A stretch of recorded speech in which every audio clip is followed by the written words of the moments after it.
Olá, como vai? Cumprimento aos meus queridos colegas advogados, advogadas, meus colegas delegados de polícia, os demais operadores do direito, juízes, promotores, procuradores do Estado, da União, enfim. Esse é um trabalho desenvolvido pela Comissão de Cultura e Eventos da OAB de São Paulo, no esforço de levar aos colegas informações acerca do que vem acontecendo, Covid-19, não é? Bem como convidar o colega a uma reflexão um pouco sobre a minha carreira. A minha carreira jurídica é pontuada porque é assim que eu saí da universidade. Ingressei na carreira de delegado de polícia, sendo que permaneci por mais de 20 anos no Departamento de Narcóticos, órgão da Polícia Civil de São Paulo, notadamente na Divisão de Prevenção e Educação. Esta divisão da Polícia Civil, responsável por cursos de prevenção quanto ao uso e abuso de drogas, bem como o encaminhamento de dependentes químicos. Lá desenvolvemos o nosso trabalho nesse campo da orientação, o encaminhamento. Nesse sentido, fizemos trabalhos nas mais diversas localidades. Palestras em universidades, escolas públicas e privadas, a OAB em várias das suas sessões, unidades militares, da Polícia Militar, do Exército, Aeronáuticas, Forças Armadas, enfim. Não é? E eu gostaria de convidar o colega para pensar um pouco na saúde mental. Pesquisas indicam que a profissão, a atividade advocatícia, bem como os demais operadores do direito, encontram-se entre as profissões mais estressantes do universo trabalhista. Devido à atividade, principalmente essa de lidar com pessoas, não é? Trabalho sempre estressante, que exige o tempo todo acompanhamento, estudos, não é? A sua preocupação constante com as causas, a preocupação com o seu cliente, a defesa, são séries de atividades que exigem demais deste profissional. Pesquisa realizada nos Estados Unidos entre advogados mostrou números preocupantes, sendo que cerca deles declararam pelo menos 21% no universo de mais de 2.600 advogados envolvidos e declarando-se profundamente comprometidos com o alcoolismo. 18% deles admitindo o quadro de estresse e ansiedade. Não temos pesquisa exatamente nesse sentido no Brasil, mas devido à semelhança da atividade, podemos imaginar que os números não devem fugir muito dessa característica. Também um trabalho desenvolvido pela seguradora Sul-América mostra que, mesma forma, a atividade do advogado encontra-se entre as mais estressantes, exatamente pelo seu tipo de atividade e o que se exige desse profissional, não é? Então, uma carreira extremamente desgastante. Nesse sentido, a minha conversa com colegas é levá-lo a pensar.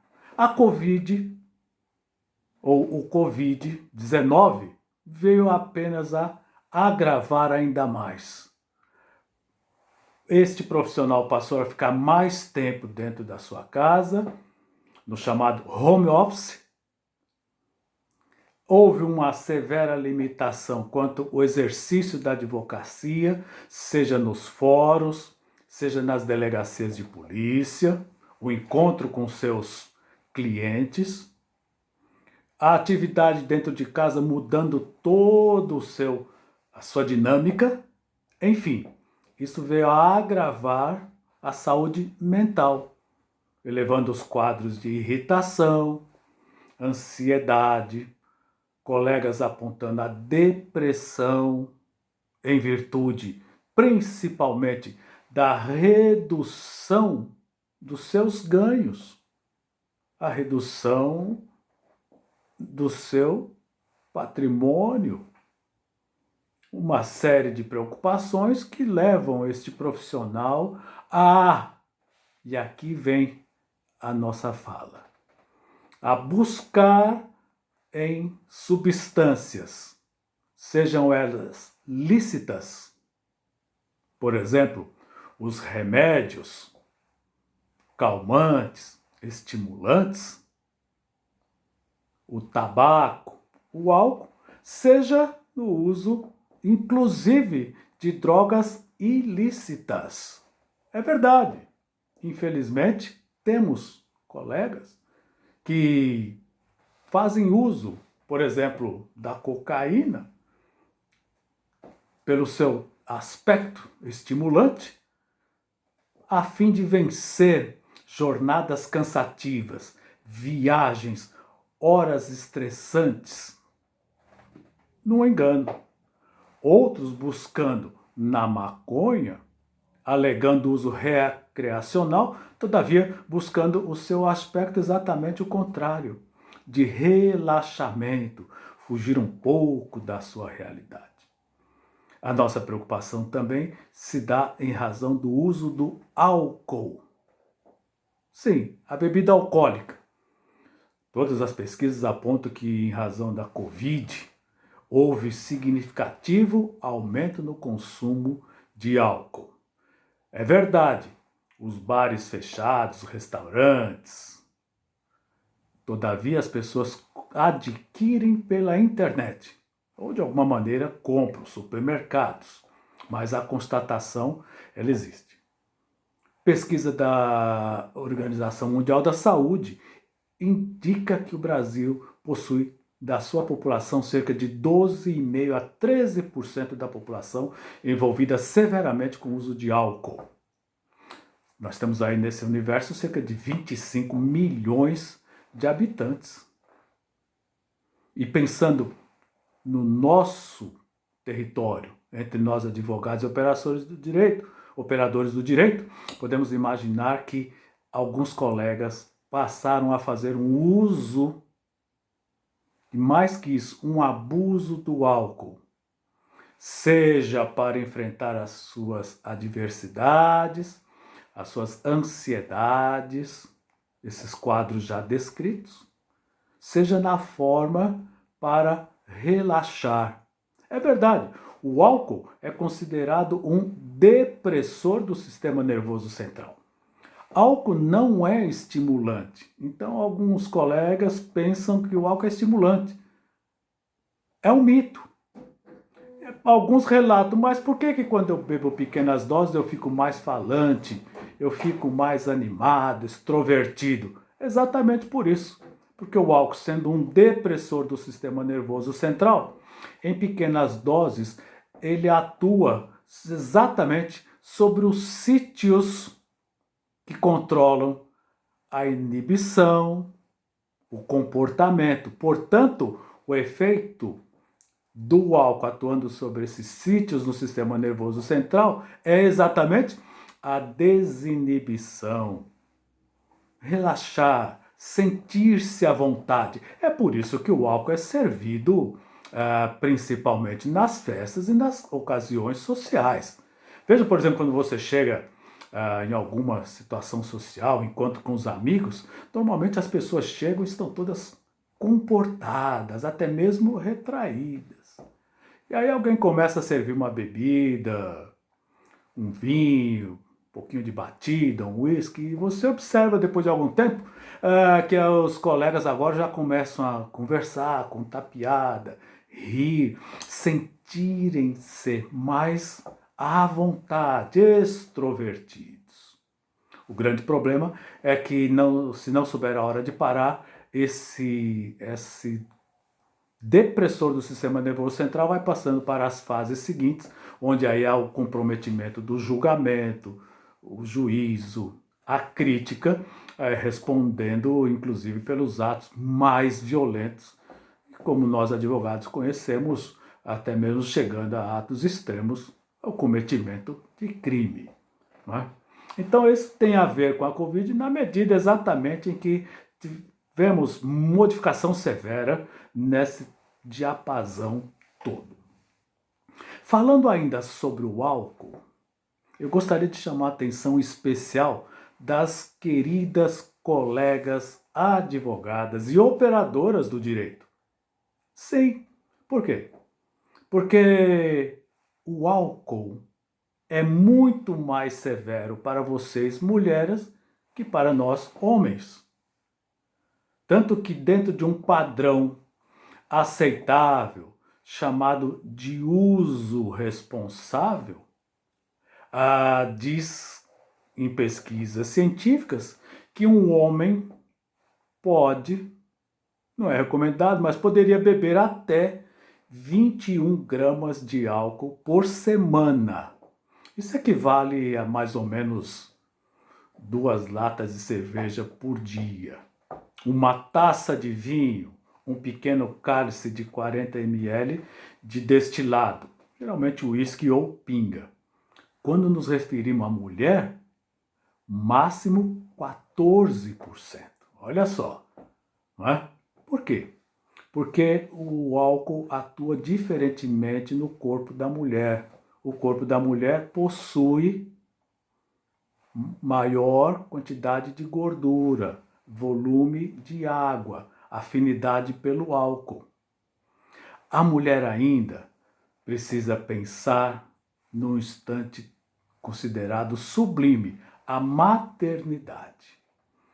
Portanto, quando o assunto é maternidade, gravidez, eu quero tocar no assunto extremamente importante. É o problema da chamada da síndrome alcoólica fetal. Essa síndrome alcoólica fetal afeta diretamente o bebê. Portanto, há uma pergunta: doutor ou professor, quanto eu posso beber estando grávida? A resposta é 0. Mas um 0.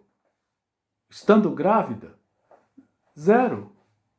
De preferência, se o bebê for planejado, já cortar o álcool antes de engravidar. E depois que nasce o bebê, você vai aleitar, vai dar de amamentar ao bebê? Álcool 0. Por quê? Porque o álcool passa, atravessa a barreira placentária, chega no bebê. Isso enquanto ele está no feto. Depois que você começa a amamentar, o álcool via aleitamento também chegará ao bebê. Veja que seriedade. Portanto, estando grávida, e aí entra uma questão muito interessante, porque normalmente a mulher vai descobrir que está grávida depois 1 ou 2 meses, ao atraso da primeira ou segunda menstruação. Veja bem, se ela está usando o álcool com certa quantidade nesse período, ela já engravidou e ainda não tem a confirmação, mas o bebê já está gerado. Ora, nós sabemos que os 3 meses primeiros da gravidez são os mais importantes dentro desses 9 meses de gestação do bebê humano. Veja só, então o ideal é que a mulher beba com muito menor quantidade. A possibilidade de se envolver com o álcool para a mulher é muito mais rápida que no homem. Portanto, em tese, um homem ou uma mulher começando a beber na mesma época, seguramente ela terá problemas com álcool muito, muito antes que o homem, pelas características já que eu descrevi. Uma outra questão que é tratada quando falamos em dependência química, relacionada à nossa atividade advocatícia e de operadores do direito, é a questão do uso de medicamentos. Sim, é verdade. Nós temos uma visão holística acerca da questão das drogas. Vale dizer, entendemos a droga como um todo. Como eu já disse, não importa se a substância é lícita, quer dizer permitida, a lei não proíbe ou faz alguma restrição. Por exemplo, o álcool e o tabaco, alguma restrição. É proibido vender para menores de 18 anos. Quanto aos medicamentos, aí a divisão de medicamentos do Ministério da Saúde tem todo um regramento. Então nós temos os remédios sem tarja nenhuma, esses remédios considerados de menor impacto. Nós vamos na farmácia e compramos remédios, uma dor de cabeça, um desconforto estomacal, uma pequena dor. Então você observa, ele não tem nenhuma tarja. Alguns remédios têm tarja vermelha, são controlados. Você não consegue comprar hoje antibiótico sem uma receita do médico. E você observa que outros remédios, ele possui tarja preta. O que significa tarja preta? É controlado com retenção da receita. E se você observar na caixa de remédios com tarja preta, é interessante porque ali está escrito: o uso deste medicamento pode causar dependência. Puxa, professor, então esses remédios tarja preta podem causar dependência? Sim, exatamente a mesma dependência do que quando nós estamos falando do uso de maconha, do uso de cocaína, do uso de qualquer droga. É um dependente químico. Então o alerta para nós é esse. Devido ao estresse, à pressão do trabalho. Não é? Quando falamos do trabalho, lembramos sempre da expressão do workaholic. Né? São os escravos do trabalho. Processos para casa. A busca da perfeição. Então não tem tempo para a família. É sábado, é domingo, é à noite, não tem tempo para os amigos. Ele nunca relaxa. Né? Então ele transforma essa atividade. O trabalho, né? A maioria das pessoas diria, puxa, mas ele está, ou ela está trabalhando. Louvável. Sim, mas esse trabalho em excesso, além de roubar os bons momentos com a sua família, ainda sobrecarrega todo o seu sistema mental, trazendo aí as preocupações, o aumento das frustrações, a ansiedade. E algumas pessoas vão buscar nos medicamentos, sejam eles os calmantes para dormir, para poder relaxar, está muito pesado. Ou, ao contrário, os estimulantes, drogas usadas erroneamente ou em doses excessivas, justamente para o contrário. Ele quer ficar acordado, ele quer passar a noite inteira pesquisando, entrando na internet, pesquisando no Google, preparando as suas petições, preparando as suas razões. Não dorme. O sistema nervoso, em pouco tempo, estará completamente comprometido. E nesse sentido ele vai buscar ou nos calmantes. E aí há um uso errado do álcool, não é? Que algumas pessoas dizem, eu tomo alguma coisa para dormir, professor. Errado. Álcool é um péssimo sonífero. Está errado quem toma álcool para dormir. Não, melhor que você consegue é, se você beber uma quantidade razoável, ele te dá uma relaxada. Você está ligeiramente alcoolizado. Pega no sono. Aí você dorme 1 hora ou 2 e acorda. Aí você acorda completamente sem sono. Bom, agora só há uma saída. Ou volta a ingerir álcool para pegar o sono de novo. Não é? E aí nós estamos ingressando num mundo perigoso de poder usar o álcool, entre aspas, como remédio. Isso vai levar provavelmente ao alcoolismo em maior ou menor tempo. Não é? E qual é a saída então? Ora, a saída é buscar no médico. Buscar nos médicos que possam fazer a receita, dosar a quantidade, o acompanhamento. Né? Nesse sentido, a OAB publicou em 2019 uma cartilha muito importante que eu recomendo para todos os colegas. a cartilha da saúde mental da advocacia. Você entra no Google, põe lá cartilha da saúde mental da advocacia. Olha só, o cuidado de si como inerente à preservação dos direitos dos outros. É muito interessante porque essa é a nossa preocupação, né? Nós nos preocupamos muito com os outros, o tempo todo. O nosso cliente, a minha atividade enquanto delegado de polícia, cuidando da população, né? Cuidando do aspecto da criminalidade, mas parece que a maioria de nós não tem o mesmo zelo quando se trata de cuidar da saúde pessoal, da sua saúde mental, de cuidar do lazer, do descanso, de uma prática esportiva, né? Buscar uma academia, manter a saúde, fazer as suas caminhadas, separar momentos com a sua família, né? Separar momentos com a espiritualidade, cada colega na sua religião, né? Aquilo que você acredita, mas busca esse momento para você poder parar um pouco. Está muito corrido. E essas têm sido as portas que têm levado alguns colegas a não perceber esse abismo. E não é sem razão que encontramos em nossos encontros, nas palestras, sempre algum colega que nos chama em particular para relatar, para confessar que está bebendo muito, quem sabe se ele não está já num grau de alcoolismo, porque o alcoolismo ele é insidioso, não é? Como dizia Jandira Mansur, quando é que o rosa, a cor rosa, deixa de ser rosa e se torna vermelho? Percebe? Nessa escala cromática, tem um limite ali que você diz, essa cor é rosa ou é vermelha? É rosa, é vermelha. Não, é quase, é esse quase. Então é o chamado lusco-fusco. Quando a pessoa está usando o álcool e as outras drogas, a ideia dele, o usuário, é sempre trazer para o rosa. Não, não é tanto assim. Não é tanto assim.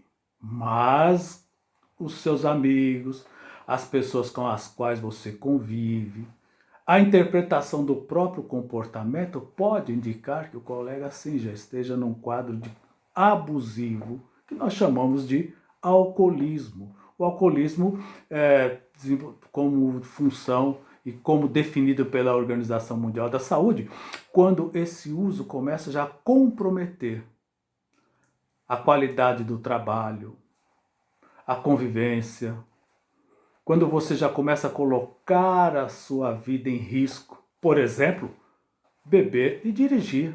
Ora, todos sabemos, e como operadores do direito, a tolerância no Brasil é zero. E por que é zero? É porque é zero. Não é para beber.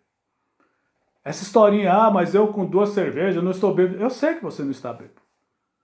Bêbado de cair, mas a sua capacidade cognitiva, de reflexo no trânsito, de tomada de decisão a um volante, essa sim está comprometida. Não é? Isso nós sabemos por experiências em laboratório, experiência de campo, experiências testadas com motoristas, né? Estando sóbrios, e depois vai se acrescentando quantidade de álcool, e quando chegamos por volta da 3ª, 4ª lata de cerveja, esse mesmo motorista terá já demonstrado 40%, 60% da sua capacidade de interpretação e julgamento em tomadas de decisões no trânsito, que são, às vezes, frações de segundo, uma fração de segundo, uma distração num farol, não é? Uma olhada rápida num celular pode te colocar numa situação de comprometer a sua própria vida ou do semelhante. É nesse sentido, então, que nós gostaríamos e trouxemos essa mensagem para o meu colega delegado, o meu colega advogado, as advogadas, enfim, os operadores do direito, para que nós pensemos a nossa profissão como um meio de vida, não é? nosso sustento, da nossa família, e prestar atenção no comportamento. Você deve saber. Você quer saber se você está bebendo muito? Quando algum colega, por exemplo, brinca e fala, já bebeu demais, hein, rapaz? Aí você responde assim, ô, tá querendo dar uma da minha mulher? Vai ficar tomando conta de mim? É porque já está chamando a atenção. Se você ingere bebida alcoólica sabendo que vai ter que assumir o volante, dirigir um carro, se você não abre mão de beber, mesmo sabendo que vai ter de dirigir logo em seguida, e eu não estou nem preocupado aqui com o aspecto da multa, que não é barato. Além dos pontos, a multa chegando aí a 1.900 e tantos reais, é um valor significativo. Mas eu me preocupo mais com a questão do risco mesmo. Né? Então, se você, mesmo diante dessa ciência, diz, não, mas eu vou beber, não quero saber. Bom, se você não quer saber, parece que nós estamos falando de alguém cujo uso do álcool começou agora já a ingressar num padrão interessante, que deveria levá-la à reflexão. Se você tem uma audiência, se você vai lecionar na universidade, antes disso você para tomar um uísque, uma cerveja com os amigos, depois vai para a aula, essa aula será comprometida. E nós todos sabemos disso. Não é? Então, a nossa conversa aqui é que o colega possa ter uma carreira exitosa, brilhante, sabemos dos estressores da nossa profissão.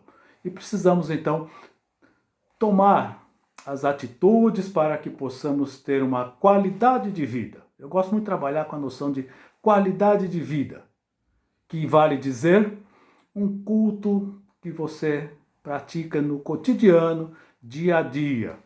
Qualidade de vida significa dizer a saúde física, cuidar da saúde, a saúde mental e a saúde espiritual. Esse é o conceito de qualidade de vida, quando a pessoa se preocupa com o bem-estar do seu corpo, da sua mente e da espiritualidade. Claro, e fora disso, possamos ter uma vida administrada junto aos nossos filhos, esposa, marido. Né? E eu volto a reforçar. A colega jovem se preparando para a gravidez, ou a partir do instante diz, estou grávida, álcool é 0. Remédio só se toma quando está doente. E sempre, claro, por indicação do único profissional que pode prescrever remédio. É o médico. Né? Nós, por exemplo, fizemos o nosso curso de Direito.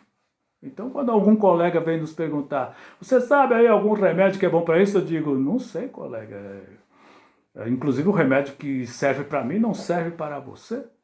É melhor, então procurar um médico e a partir dos exames e daquela anamnese, você terá o seu medicamento usado de forma segura. Lembrar que essa campanha é para arrecadação de alimentos, seja para o uso humano, seja para o uso animal. Vamos colaborar com os necessitados, fazendo aí a nossa doação. Sabemos aí desse aperto econômico, não é? Mas Deus tem sido bom, Deus tem sido fiel, e do que muito que Ele nos tem dado, nós podemos tirar uma pequena parte para colaborar. É o esforço da OAB e pela sua Comissão de Cultura e Eventos, fazendo a coleta desses donativos para levar aos nossos irmãos os mais aflitos. Prazer conversar contigo. Muito obrigado.